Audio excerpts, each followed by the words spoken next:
of you talk to yourself? Or if you don't talk to yourself, how many of you have a little voice inside your head that seems to be talking to you a lot? So the question that we're going to be exploring today is, who is that little voice that's talking to us? Is that you? Is it us? Or are you the person hearing that voice and responding back to that voice? And as we ask that question, we think about that, that is the question that Michael Singer addresses in his Untethered Soul books. Who or what is that voice? And who or what is the I that is hearing and responding to that voice? And so in his Untethered Soul, he refers to this voice as our inner roommate.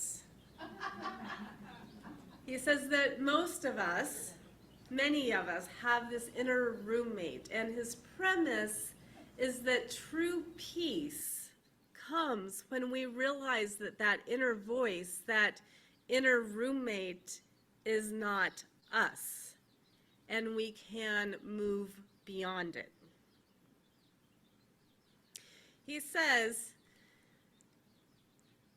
to imagine that voice outside of yourself as an embodied human being standing right next to you, as potentially somebody that lives with you. So you sit down to eat your breakfast and the roommate says, "Are you sure you want to eat that? Didn't you say you wanted to start your diet today?" You go and get dressed and the roommate says, "Really? Is that the best you have to wear?" And then it goes on, "Can you believe what Sally said to you yesterday? Maybe she was right. Maybe you really aren't smart enough to apply for that new job. She was just telling the truth." And off we go with our day, with that other person following us and talking the whole time. "Oh, and today is going to be so stressful for you. You have way too much to do and there's no way you can get it done. And by the way, people probably won't even notice your hard work anyways." If that was an actual person next to us, what would we do? Somebody said slap them. Eventually, we would probably turn around and say, "Go away. Leave me alone. You are obnoxious and you never stop talking." And yet, we don't do this with that little voice inside our head. We just hang out with it all day and let it talk to us however it feels like. It's become normal for us. But both Eckhart Tolle and Michael Singer say this actually is not normal. We don't have to live with an inner roommate. Eckhart Tolle says, not to be able to stop thinking is a dreadful affliction, but we don't realize this because almost everybody's suffering from it, so it's considered normal. And learning how to silence that inner voice, that inner roommate, and get to a place of stillness and peace within the mind is what Michael Singer argues is the essence of Zen Buddhism. And so as I was preparing for this, I started with Michael Singer, and then I had remembered reading Eckhart Tolle, The Power of Now, and they're basically saying the same thing. So I'm quoting both of them a lot because they're talking about the same thing. So Eckhart Tolle addresses the same question in his book, The Power of Now. And in just the very first few pages in his introduction of his book, he tells the story about being so despondent and depressed that he kind of felt like there was no purpose to life. And he heard himself say one night, "I cannot live with myself."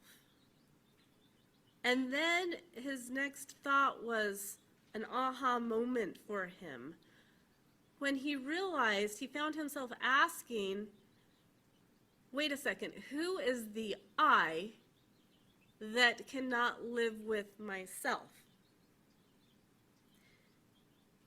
Which one is real? Is it the I that doesn't like the myself? And this aha moment, this question dropped him into an unexpected state of bliss that changed his life forever. And he writes, "The next day, I walked around the city in utter amazement at the miracle of life on earth, as if I had just been born into this world. For the next 5 months, I lived in a deep state of peace and bliss." And he says that eventually, that state, went away a little bit. But what both of these men are talking about, what they're arguing, is that the first step to quieting this constant chatter of the mind and moving beyond this inner roommate is to actually recognize that it is there and acknowledge its presence. And that was what was so life-changing for Eckhart when he was like, wait, but if I can hear this voice and I don't like this voice, then who's hearing it? And so what they invite us to do, and I'm going to invite all of you to do, and I've been doing it this week, is just spend some time listening to that inner voice and that inner roommate and letting the thoughts move through us. When Tolle woke up the next morning, the phrase that came to him was, "Resist nothing." So they say we become an outside observer of our thoughts. So in essence, it's kind of like we just move through our day and, oh, that's interesting. Here I am talking to myself about my cluttered house again. With no emotional attachment to it, we just begin to recognize that it's there. We pay attention to it. Oh, here I am telling myself not to double fault this tennis serve because, yes, I am aware it is out. As we do that, it helps us realize that we are not actually that voice. We are the people hearing the voice. And so Tolle writes, listen to the voice in your head as much as you can. Pay attention to what it is saying. Do not judge or condemn what you hear. You will soon realize there is the voice, and here I am watching it and listening to it.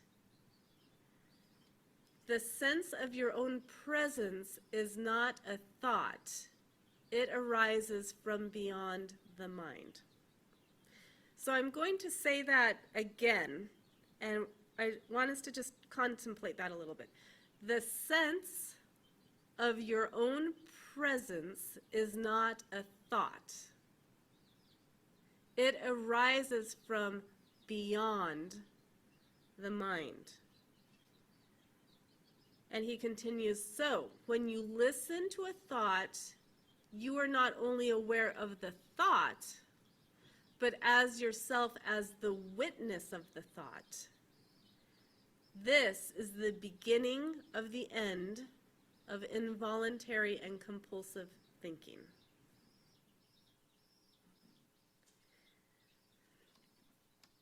So Singer gives a similar example. He invites us, he says, if you look in the mirror and say, who am I? you might describe yourself.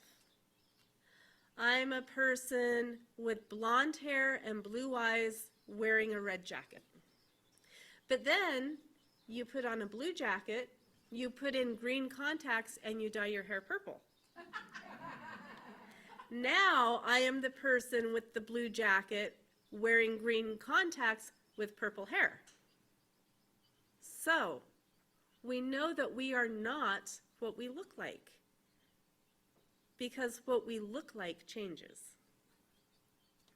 So we say, okay, then I am the person who is a mother and a wife and the best friend of Sally.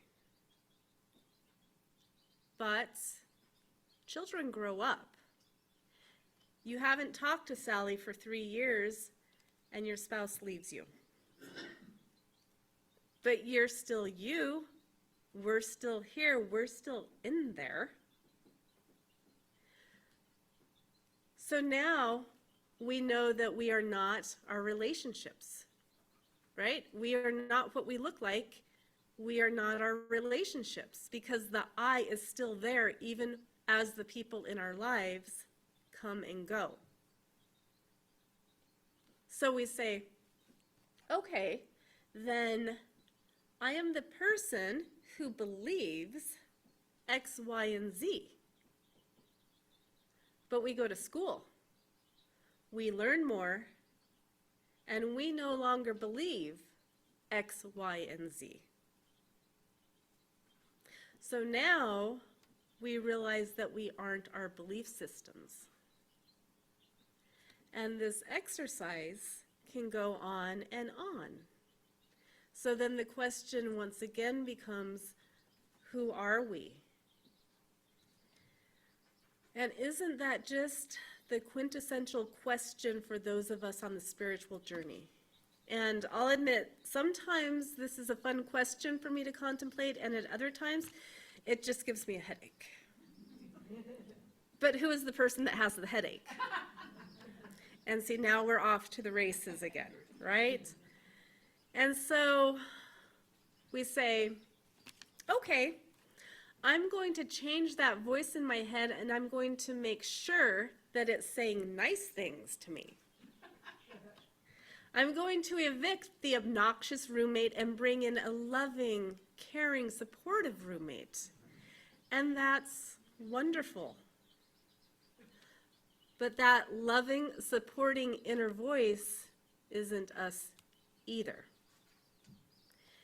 Singer would say, in essence, none of those voices, whether loving, supportive, caring, abusive, negative, etc., none of them are actually us. And the key to inner peace, according to Singer, is to get to the point that we have moved beyond that inner roommate altogether. And Tolle explains this kind of saying that the good news is that people are now reaching a point where they become capable of breaking out of inherited collective mind patterns that have kept humans in bondage to suffering for eons. And I have been talking a lot about that I think we're changing. I think we as a human collective are beginning to understand more. And we're starting to ask these questions, right? Who is the I, behind the myself, behind the me? And what is me? And the key is that we're starting to even contemplate who we are in this way. And Tolle says, such knowledge is vital, for unless you learn to recognize the false, as not you, there can be no lasting transformation. He says, it's the knower in you who dwells behind the thinker. I know this is a little bit of a brain tease, but so I'm going to say it again, and then everybody's going to go home and you can contemplate this, because What I'm talking about today is about 21 hours of audiobooks that I'm putting in 10 minutes. So, the knower in you who dwells behind the thinker. And they're saying that's the real us, the knower. The deeper self that immediately recognizes spiritual truth, resonates with it, and gains strength from it. The deeper self that immediately recognizes spiritual truth, resonates with it, and gains strength from it. He goes on to say, you then begin to realize that there is a vast realm of intelligence beyond thought. That thought is only a tiny aspect of intelligence. You also realize that all the things that truly matter, beauty, love, creativity, joy, inner peace, arise from beyond the mind. You begin to awaken. I'm going to say that one again too. You begin to realize that there is a vast realm of intelligence beyond thought. That thought is a tiny aspect of that intelligence. You also realize that all the things that truly matter, beauty, love, creativity, joy, inner peace, arise from beyond the mind. And then you begin to awaken. He says, there is and always has been only one spiritual teaching, although it comes in many forms. Some of these forms, such as the ancient religions, have become so overlaid with extraneous matter that their essence has become almost completely obscured by it. To a large extent, therefore, the deeper meaning is no longer recognized, and their transformative power is lost. And so that's the essence of what Singer is saying, and what Tolle is saying, is that we have this inner core essence, this knower behind the thinker. But what happens is that we put layer after layer after layer of thoughts around it. We add to the thoughts layer after layer after layer of emotions with the thoughts, and then we do that for so many years in so many aspects of our lives that we in essence forget that there even is a knower, and the thinker becomes our identity, and then we get stuck. And what I believe both of these men are inviting us to do is, number one, recognize that we're stuck. And then recognize actually that there is a way out. And the way out is by releasing and letting go of all of those layers that we have put over ourselves. Allow it to just move through us and get to that point where we become the knower once again. And so I'm going to kind of leave it there because, like I said, there is a lot in these concepts that I'm talking about today. But the invitation for this week is to ask yourself, who is that inner voice? Who is that inner roommate? Do I even recognize that it's there? And are there parts of it that I'm willing to just let move through me, release and let go, so that I can get into that inner still part of who I am. And I love what Michael Singer says. He says, you have to live a life within yourself that if everybody did it, there would be peace.